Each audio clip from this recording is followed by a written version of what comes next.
All right, Assalamu alaikum, and welcome to Daybreak Live, where we get together at least twice a month to talk about all things literary. This afternoon, we are speaking with you guys. This is Dr. Artika Tyner. If you haven't heard of her, get on the train. Hello. Dr. Artika is the embodiment when we think of justice work and literacy work in Minnesota. We think Dr. Artika Tyner. So wait till you hear all of the exciting things she's doing and all of her advice for us to go ahead and do exciting things in our own lives. Welcome, Dr. Artika. Thank you. I'm honored to be here with you and to be here with the Daybreak community. So happy to have you. All right, so I'm going to do the handy dandy official bio, and then we'll get into some of the nitty gritty. So Dr. Tyner is committed to create, first of all, I have to tell you guys, when you go to her website, the first thing you're met with is this beautiful quote, which is her mission in life. It says, the passionate pursuit of justice. That's it, just the passionate pursuit of justice. No photos, no nothing, just the passionate pursuit of justice. SubhanAllah, I love how that's designed because it puts the emphasis on the mission. Wonderfully done. So you guys have to go visit her beautiful website. Very, very well designed. Kudos to whoever did that. Please don't tell me it was you. A mix. Girl, this woman she is the original Renaissance woman. She does it all. Yes. Beautifully done. Kudos to you then. So beautifully designed. Okay, Dr. Tyner is committed to creating a world of inclusive leaders who will meet the pressing needs of today and work towards a better future where racial justice and economic justice reign supreme. As a motivational speaker, author, and educator, Dr. Tyner helps people of all ages connect with their gifts and develop tangible tools for bringing forth sustainable, durable change in the family, the workplace, community, or school. Beautiful. By building and leveraging the tools in The Inclusive Leader, which is her first book. That was your first book? No, this is my most recent. Oh, this is the most recent. Yes. The first one is about leadership as well, though, right? You're correct. Yes. They're okay. All the themes, all of the books have leadership as a common thread. Okay, so by building and leveraging the tools in The Inclusive Leader, her latest book, she has inspired thousands of people to lead with their own gifts and plant a seed of social change. Dr. Tyner's work is grounded in extensive experience as a law and leadership professor, lawyer, social change agent, researcher, and nonprofit founder and leader. She is well known as a thought leader, author, and designer of high-profile programs to drive organizational DEI initiatives that create inclusive leaders. Her impact spans Fortune 500 companies, startup tech companies, healthcare providers, government services and agencies, higher education and institutions, and grassroots organizations. Dr. Tyner is definitely able to ask the big questions, strategically innovate real solutions, and then lead the way. She intentionally invests her time and energy in inspiring change and welcomes opportunities to present, collaborate, and innovate with key stakeholders, seeking to impact social change and do what no one has done before. Here she is, the woman who does that, Dr. Artika. So I wanted first to ask you how did it come about that we're doing this interview today? How did you become a person who's involved with Daybreak and Rabata involved in your work as well? It all started with Dr. Gray coming into my office as a student working on her doctoral studies and giving me the vision for the bookstore. And we were just working through it. Like, what's the process of publishing? What does it look like to start a bookstore? Because at that point, I'd been working in publishing for over a decade. So I had a sense of the process and what needed to happen. Now, I must tell you, you are quite fortunate to have a leader that takes vision to action. I thought I might see her again in 4 years, 5 years. In less than 90 days, she was calling back and saying that you will host your first book signing event at my bookstore. And I was like, oh, yes, of course I will. There will be plenty of books. Not my first, because there's no way you'll have all this done in just a few months. And I must admit, 35 books later, it was my best book signing. Why? Because the leader serves as the guide and sets forth the vision and brings everyone else together. So there were people who were already engaged in leadership. I didn't have to convince them that they were already passionate about living out their faith, making a difference in the community. And since then, it's been just book release events, collaboration on different projects around literacy, around faith, around social justice, around racial justice. It just grew from that original meeting. And it's grew into a place where I get to serve as the mentee, learning more and watching the work of Daybreak and Rabata do the things that are on my heart, to be able to bring people together in meaningful ways and change the world. Such a blessing to have valuable information on both sides, and everybody benefits from one another and just takes it to everything else they're doing in all of their other different projects. SubhanAllah. Yeah, Dr. Tamra, mashallah, mashallah. That is one thing about her. She's not what they say in Arabic, killa haki. She's not just talk. There you go. No, all about action. Yes. So when you get you and her together, it's an unstoppable force. Yes. I mean, we've had since then, of course, plenty more meetings, but that meeting was just one of those things that you have those life experiences that you treasure. As I was sitting there going, okay, it's a wonderful vision. And yes, we'll see it down the road, but we got to see it right now. And I've been able to witness the growth and the impact. So what a blessing. Yeah, alhamdulillah. Indeed. I want to take you a little bit further back now so that we can. So today when we see you, we're presented with Dr. Artika, the already a leader of leaders person.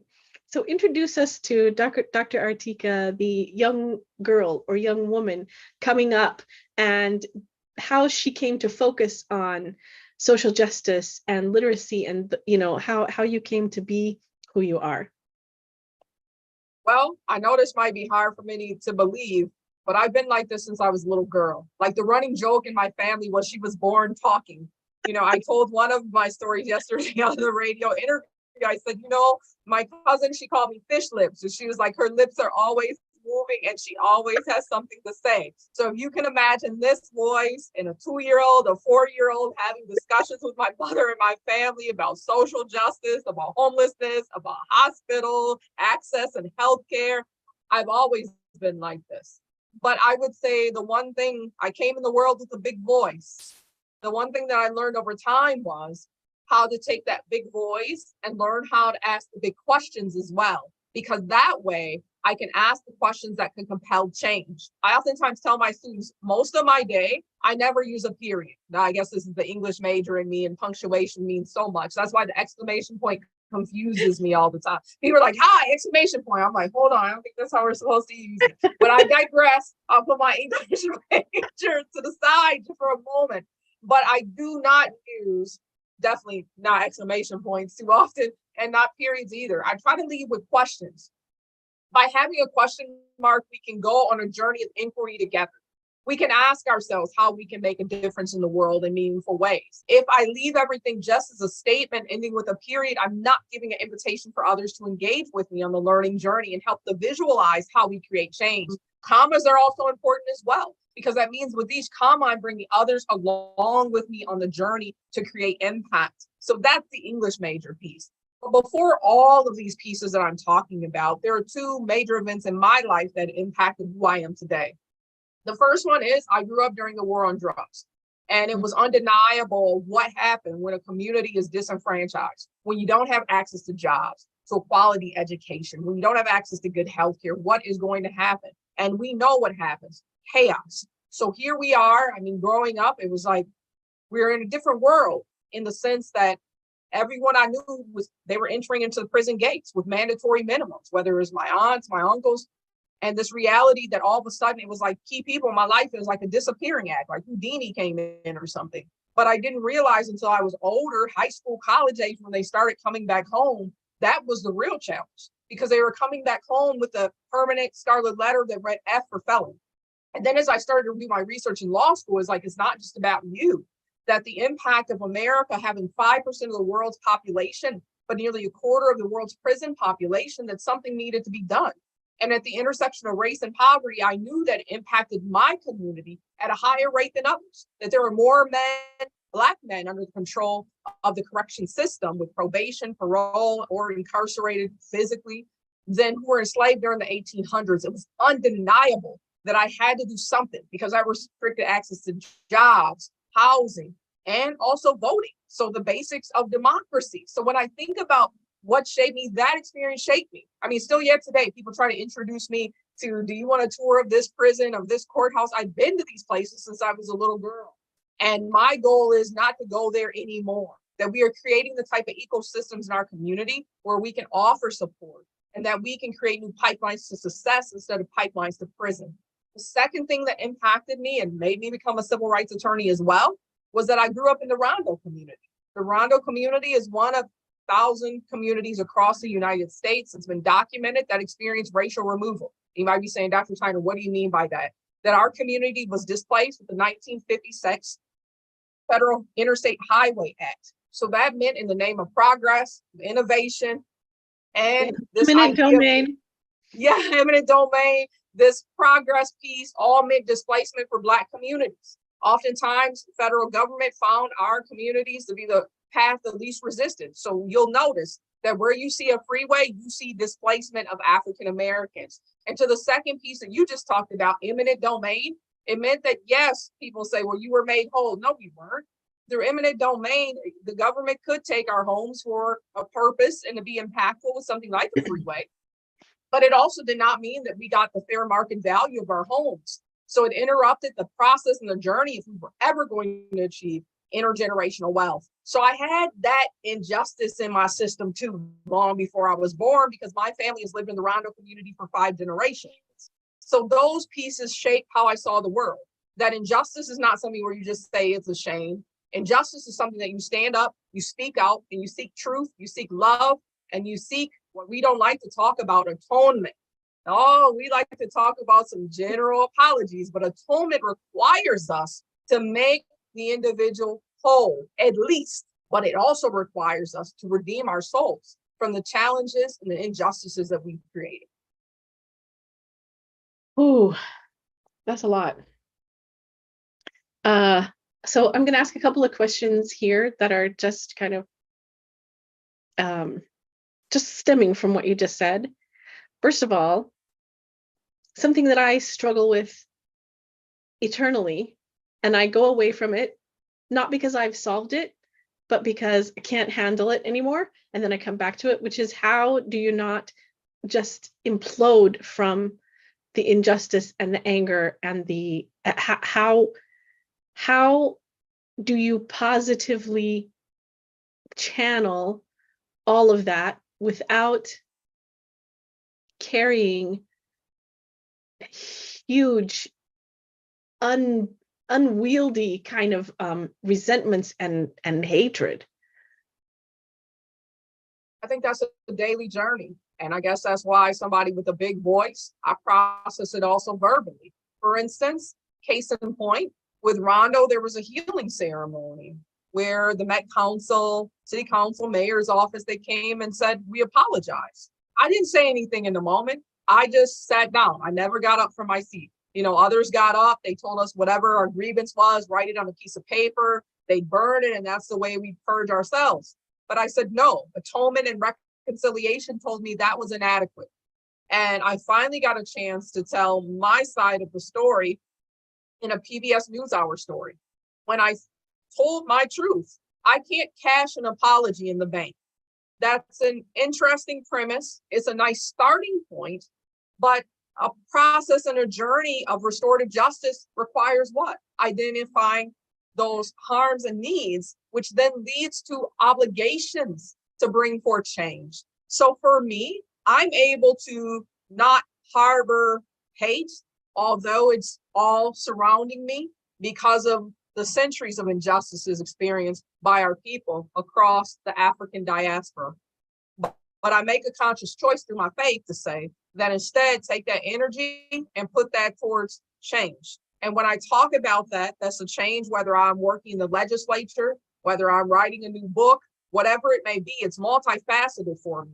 And that's where I put the energy. But I will not, there's one thing that I consistently speak of related to, I will not allow someone to ignore acknowledging when there's an injustice. And when we acknowledge when there's injustice, that's the first step. Then we go into that phase of obligations on correcting the harm and making things right. It's so difficult to get people to even that point, to some people. Like what you talked about earlier about the chaos that results from lack of healthcare, lack of access to good education, all of those things. It's not just that happens, it's that then the population is blamed for that. It's blamed for the results. So I see in your bio, and I hear in your speech that you also just talked about big picture, talked about asking the big questions, seeing the big picture. So how do you funnel that down from the big picture to what is the most productive step to take? I think that big picture leads us then to those big questions. So when people think about my life as an author, educator, and researcher, you are getting a glimpse into my writing studio. This is my own kind of think tank. I bring other professionals here with me, and we go from those big issues to think through an interdisciplinary lens. So sometimes I have demographers up here with me. I have engineers. I have doctors. And we're talking through all the different pieces about how we address injustice in a multifaceted way. Because you're correct, it's not just one dimension. If it was one dimension that I could fix as an attorney or as a researcher or a scholar, trust me, I would have done it again a long time ago, and then again and again to get to the root cause of the issues. But I realize what you are getting to in this question is the importance of me consistently building coalitions. And when building coalitions, that means that I'm bringing together a range of different people to work on the issues in a holistic manner. One particular example that's just coming to mind now for a research project that I'm working on is looking at healthcare disparities in the prison system. I started talking to one of my friends who's an infectious disease doctor. I said, can you help me find the studies that tell me more about some of the health challenges that people face while they're incarcerated? First, my friend was intrigued. He said, well, why are you interested in that? Because I said, I started to see patterns. When people are coming home, they're coming home with declining health. We need to understand that. We need to understand, is there pre-screening? Is there screening when someone leaves? What are some of the challenges within the prison that lead to healthcare disparities? He said, okay, I'm sure there's plenty of studies. Okay, I'm sure there's not. Once we started doing the research, we couldn't even find a handful of comprehensive studies. So what did that mean for us? Invitation for us to start working on those issues, to understand what are the trends that we are seeing. How can we promote more holistic healthcare? Why? Because 95% of people who enter the prison gates are coming back home. And what you don't want to happen is someone that's coming back home in a worse state of mind, physically, mentally, and spiritually than when they went into prison. Amen. So my hope is we had that discussion right here, right in my writing studio. You can see we all sit in a circle. We were having this discussion and thinking this through right in this space. So I take those big picture items that most people will say they prefer not to grapple with. Where do they start? The sea is so wide, my boat is so small. No. When we're on the boat together, that's when we have the power together. So that's one of the ways that I look at it, because otherwise, trust me, I couldn't sleep at night. I'd look at every issue as a researcher, and then you're like, well, the predictive nature of this is more likely to happen. That's more likely to happen. But I put my faith and hope in humanity, that we can live out our shared humanity and common destiny. And that way, when I'm doing the research, I still always, no matter how distraught I feel, no matter how bleak the circumstance, there's always that glimmer of hope in my spirit that keeps me going. And at the same time, what you're doing and all of the people you're collaborating with is creating more hope for other people to to grab onto and jump on the boat. That's the mission. I mean, you're giving it to us. We might have to call this the space for Team Hope. Yeah, exactly. Okay, so I know that literacy is an enormous part of your mission, and I'm interested in how you kind of boiled the, like you say, the sea of social justice programs. How did you boil it down to this one thing that you thought was like the vital cog, the one thing that that would improve the situation going forward? For me, it's deeply personal. When I think of most of my clients in prison, they learn how to read while in prison. And to me, I thought, what a miscarriage of justice. Let's just be honest for a moment. That meant my clients could read their indictment. They didn't understand the evidence against them. How could you then enter a plea? How could you in your trial understand what's happening? So for me, it's just a piece of the justice system that has been ignored for too long. And instead of just once again identifying it as a problem, isn't that just a shame? Or some people go a step further. Well, it's their fault. Why didn't they learn how to read? I don't go for excuses. I go for solutions. I decided to be able to give back in a meaningful way. And it's not just me. It wasn't a random thing or just what I saw from my clients. I'm a researcher. So I wanted to know, what would it mean to truly focus on literacy and create change? What would be the impacts? And I started to look at it in a lens of both prevention and intervention. Mm-hmm. So for the preventative side, you don't have to look too far for the data. 1 in 4 American children cannot read. If you cannot read by 4th grade, you're 4 times more likely to drop out of school. If you drop out of school, you're 3.5 times more likely to be arrested in your lifetime. You can't help but to start as a researcher thinking about a connection point or correlation between illiteracy and future incarceration. And I know some people get in a fight related to this, but it's more of a visual and kind of shock your conscious fact when people say that you can predict the number of prison beds 10 years out from 3rd grade reading scores. What they're trying to say is that there's such a high connection or correlation between illiteracy and future incarceration. I know people get real literal, but that's what they're trying to say when researchers regardless of whether it's a causation or a correlation, improving people's literacy improves their lives, period. Yes, you are correct.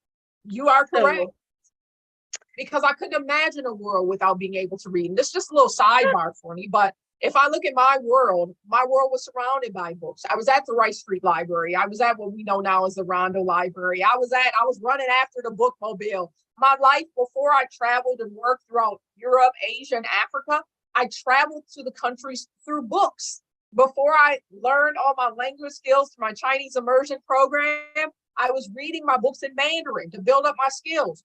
So all of those things books did for me. When people are talking about careers, I met other lawyers by reading about Charles Hamilton Houston, the social engineer who prepared us for Brown versus Board of Education. I learned about all these experiences, Macy Jemison, and the ability to go to space. I was like, who knew? All those things happened to me on the pages of a book. So why would I, beyond the criminal justice issue, why would I not want to see every person have that invitation? To be able to read, to be able to imagine, to be able to create, and to build a vision for the future, like books did for me. I think that's a right that everybody should have access to. Yeah. So that was the connection to literacy. And then it was further bolstered by the reports from the Department of Justice that said one of the greatest indicators of future incarceration was reading failure. It's like, okay, I think I know where to start.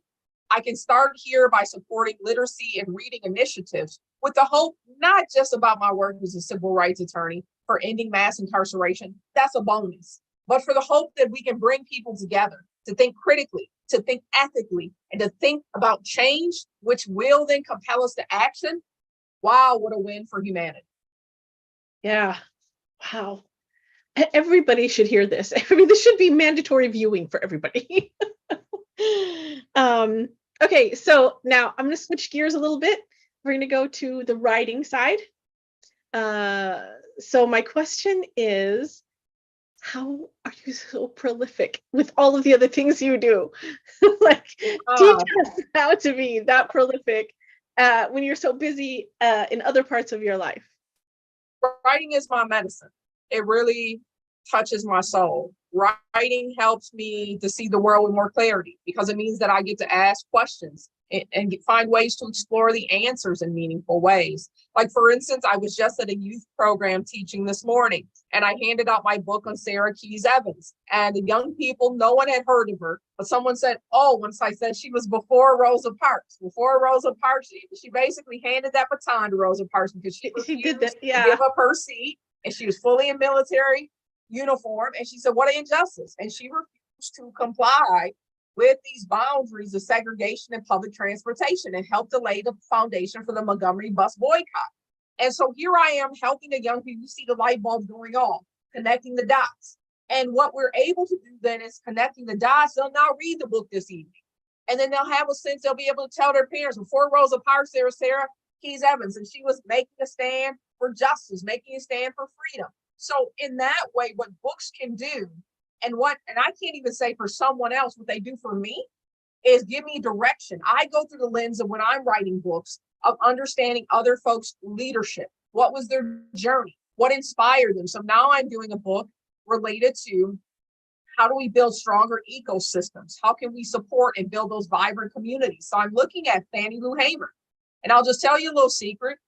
Once I look at a particular person, and I'm trying to understand their story because I primarily write nonfiction. So this is something else. Lean into your gifts. I can write fiction, but I love to write nonfiction. So as I'm learning about Fannie Lou Hamer, I'm going even back to my dissertation notes because I studied some of her work there. And I know here's my secret to success.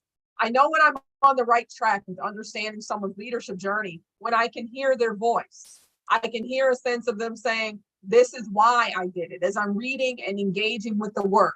So when I think about what makes me prolific, writing and reading is like my medicine. It keeps me strong. It keeps me healthy. It keeps me vibrant. And to add it, he says, unapologetically, I write Black history. So it also helps me to walk in my cultural heritage and share that with others. Because unfortunately, a story that you're given, oftentimes related to African Americans, we tend to be more violent and there's Black on Black crime. We tend to use more drugs. And some even go as far as to say we're born with a gene of criminality. So false, false, and false. The reality of it is there's a misnomer. There's no such thing as Black on Black crime. Crime is by proximity. So if we're going to use Black on Black crime, I encourage people to say white on white. I encourage them to say Hispanic on Hispanic. I mean, let's just be honest for a moment. So in addition to that, if you look at the rate of drug use, we are not at the highest rate of drug use. But unfortunately, we have more and have never been. Around these issues. So I say this to say that writing and researching and engaging helps me to process those broader questions and to reach a larger audience. My books have traveled to places that I've never been. This morning, a young lady said, I saw this book at my Girl Scouts meeting. I said, okay. Someone else said it's at my school library. So as I'm listening, I'm like, my books have traveled and gone to places I've never gone. And I hope that then the books are the invitations to ask those questions on how we can build a better world together. Okay, nice, wonderful about the writing. But what about what comes after the writing? Because part of what keeps authors from being as prolific as they would like is that after the writing, there's the publishing or the submitting or the marketing or the all of that kind of stuff. How have you managed those? Did you do any self-publishing? What other kind of publishing styles have you used? And how do you manage that kind of mechanics of it? That is an excellent question. That's where most people get discouraged. They write a book.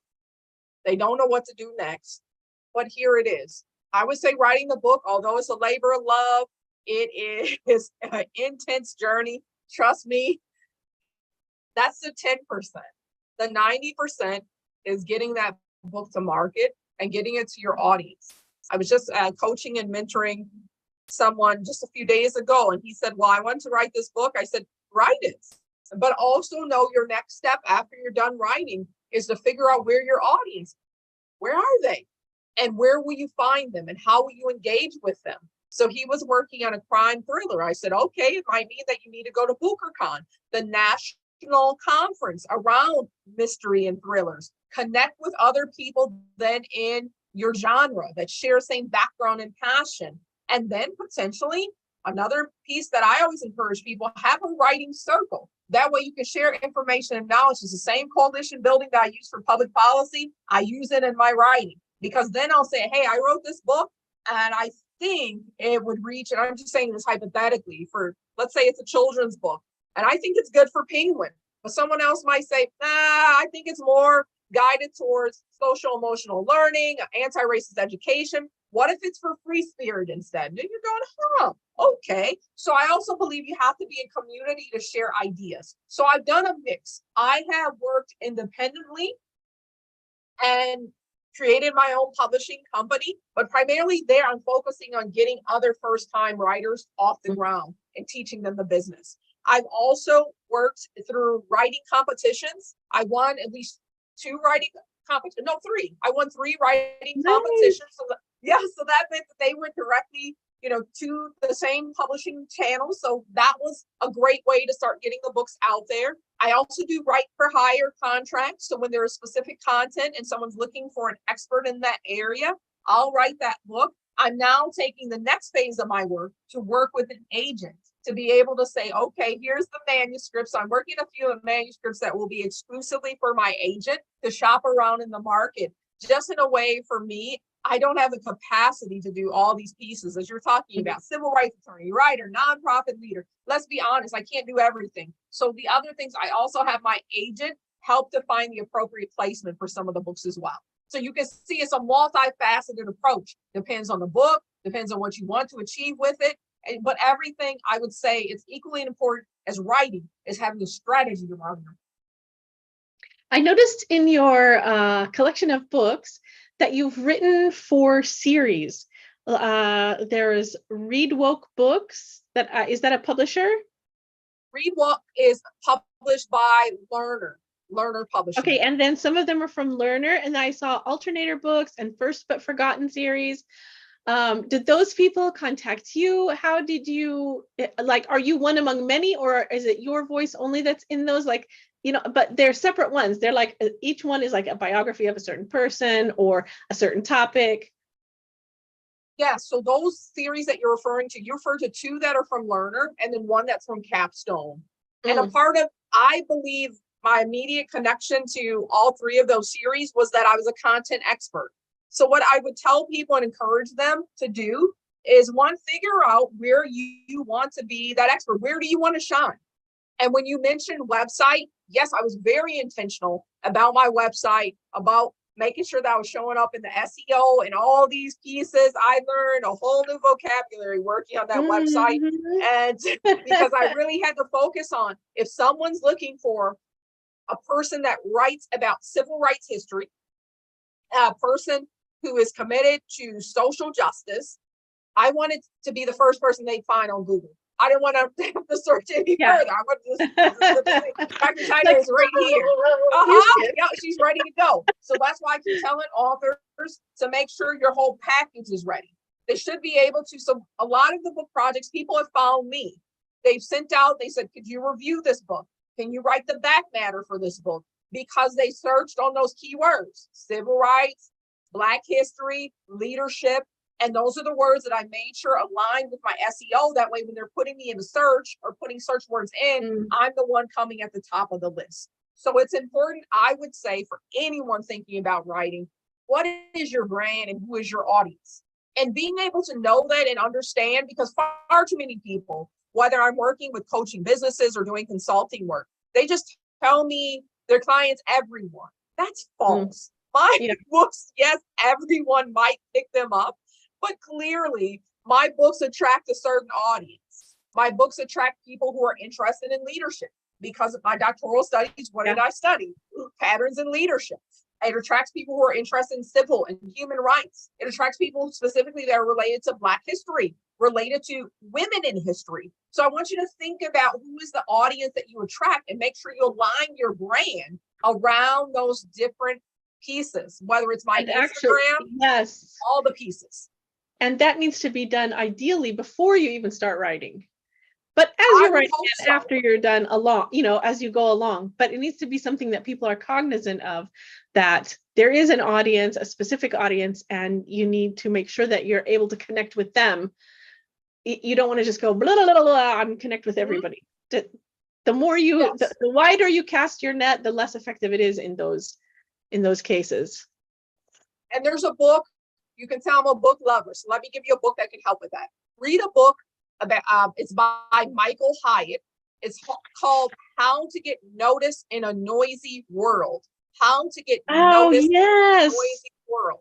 Now, you might say, okay, it's written about a decade ago. Some of the I was going to say, it's an older one, an oldie but a goodie. It's an oldie but a goodie. So some of the tech pieces are not accurate. There wasn't TikTok or even Instagram when this book was released. But the classic advice on being able to know your audience and connect with them, this is sage wisdom. I highly recommend this book.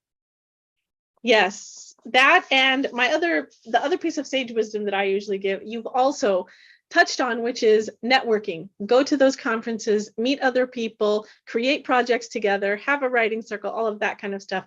You just can't imagine how both in spiritually and socially and physically with your work, those things pay dividends. You know, being involved in a community pays a lot of dividends.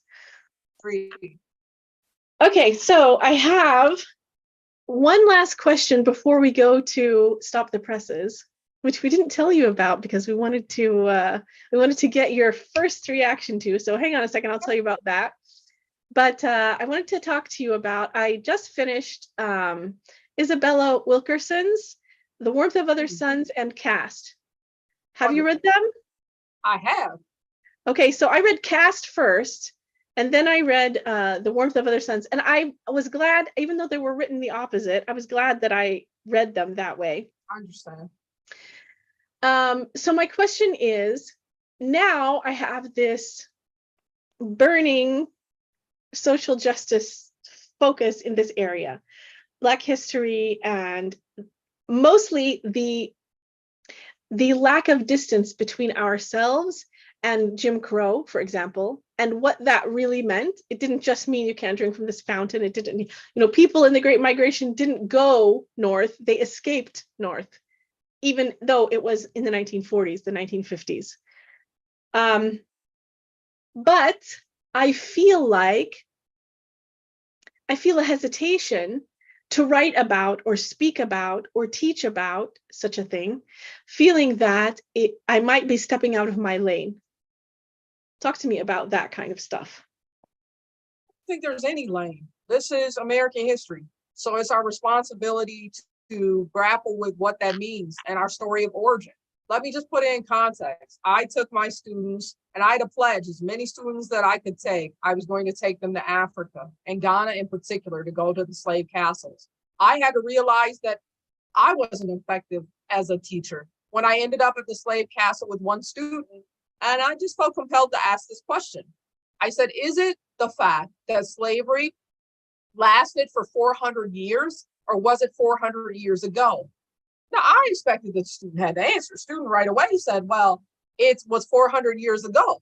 And I was like, no, let me ask it again. Is the question whether slavery lasted 400 years or was it 400 years ago? And I'm thinking the student's going to pick this up. I was like, there's no way you're missing this one. And once I repeated it, it should be a hint that you were wrong. Teacher trying to save face for the student. I was like, my great grandmother was enslaved. I mean, we just have to grapple with, we oftentimes want to consolidate history into a small chapter.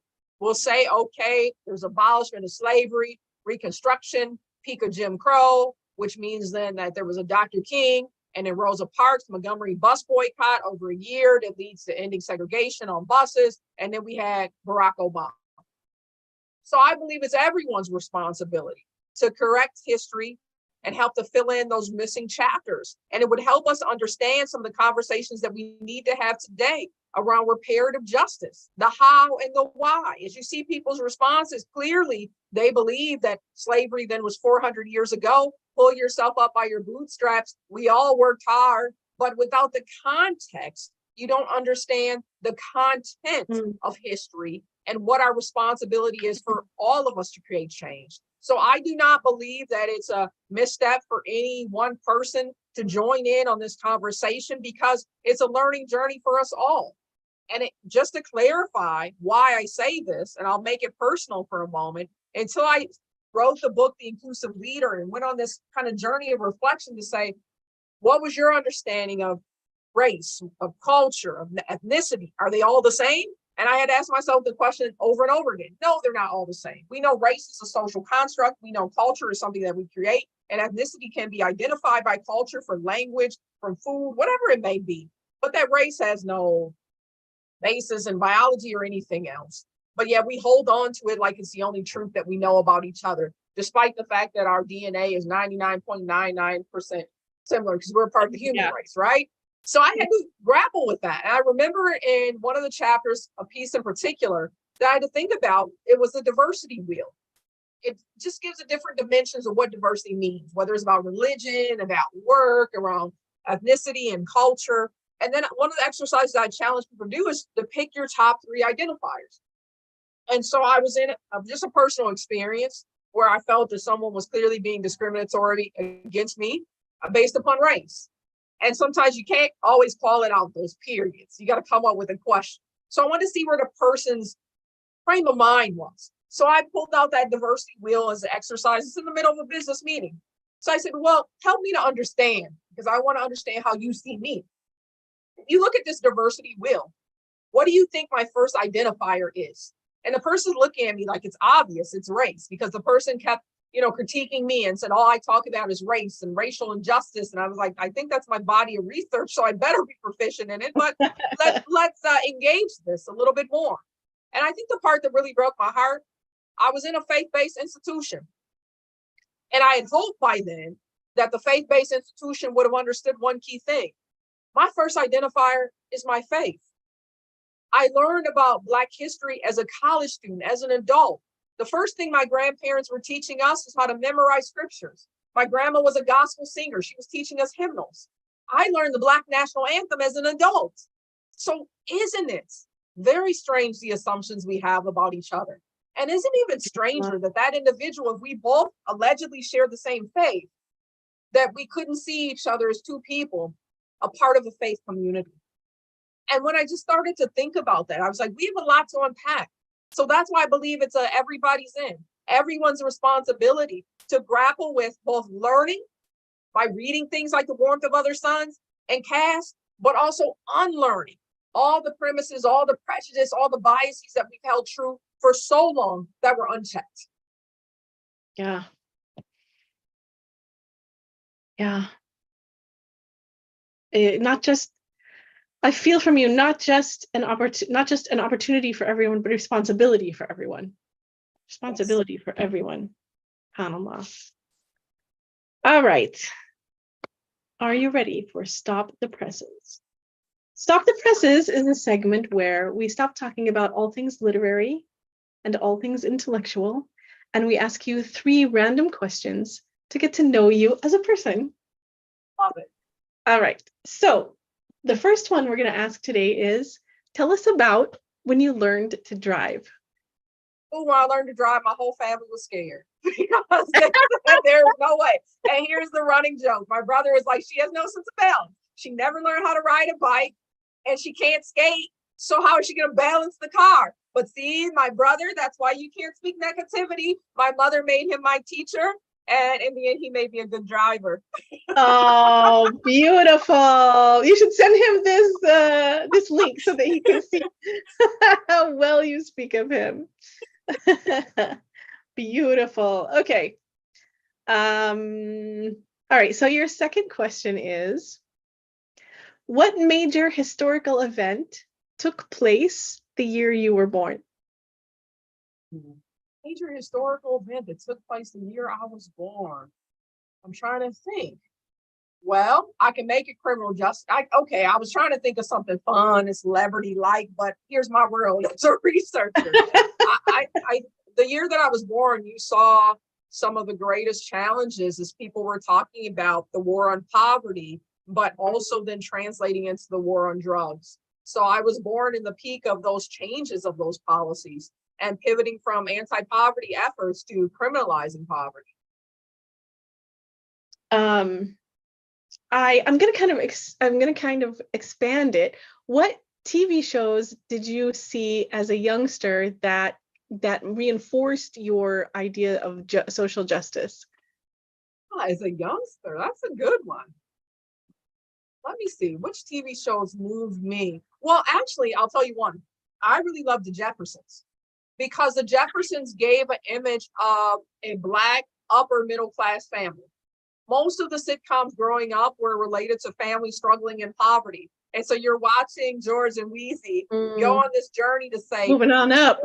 Yes, and what that meant for them, how to maintain their culture, how to support others, how to be a part of a community. So I really enjoy the Jeffersons in that way.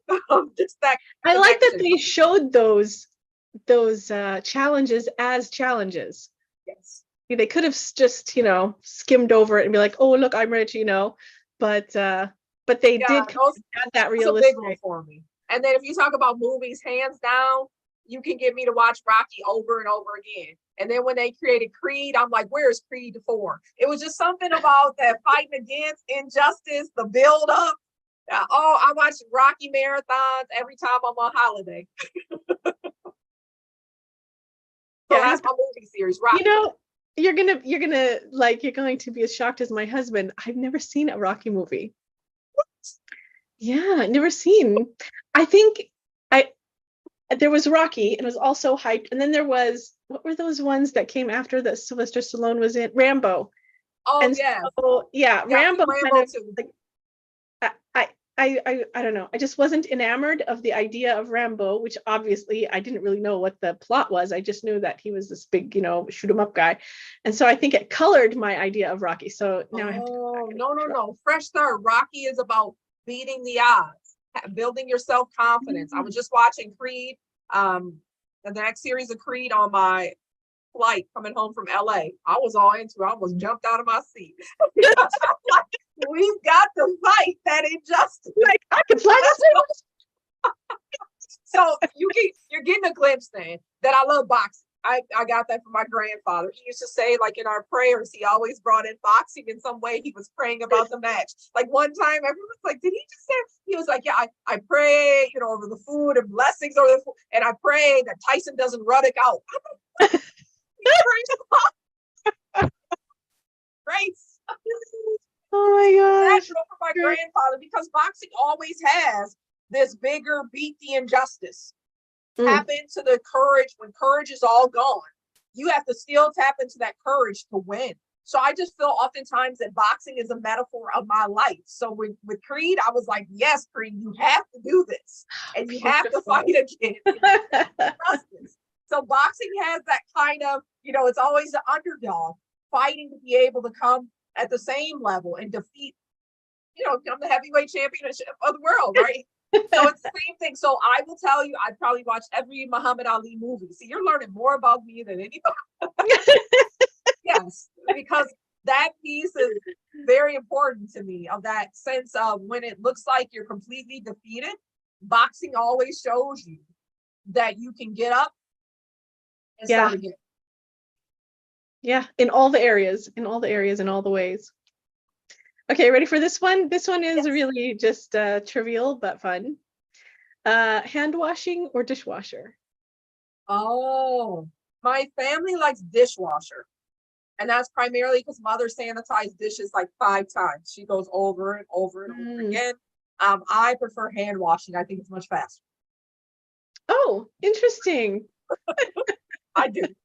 I'm like, put it in the dishwasher, let it dry, and then put it. I just do all the process at once. Yeah. Especially since, at least for me, you have to wash them off before you put them in there anyway. So I'm like, let's just finish this. Why just hand wash? Very nice. Dr. Artika, I don't want to say goodbye. It was the most lovely interview. Thank you so much for your time. Thank you. And thank you for your insights, and thank you for all the work you do. It's my honor to serve. All right. And for everyone else, we'll see you next time on Daybreak Live. Here, you can catch us live. If you find on Rabata and Daybreak Press social media, you'll find when we're broadcasting live. And then, of course, our podcasts, I guess we call them, our interviews are saved on YouTube, so you can go back and see them on Rabata, YouTube page anytime you like. All right. Thanks so much, Dr. Tyner. Appreciate it. Thank you. I hope to see you next time I'm in Minnesota, which will be October and November. So I'll be there for 6 weeks. I'll see you All there. right. All right. Thank you. Take care. Bye. Bye.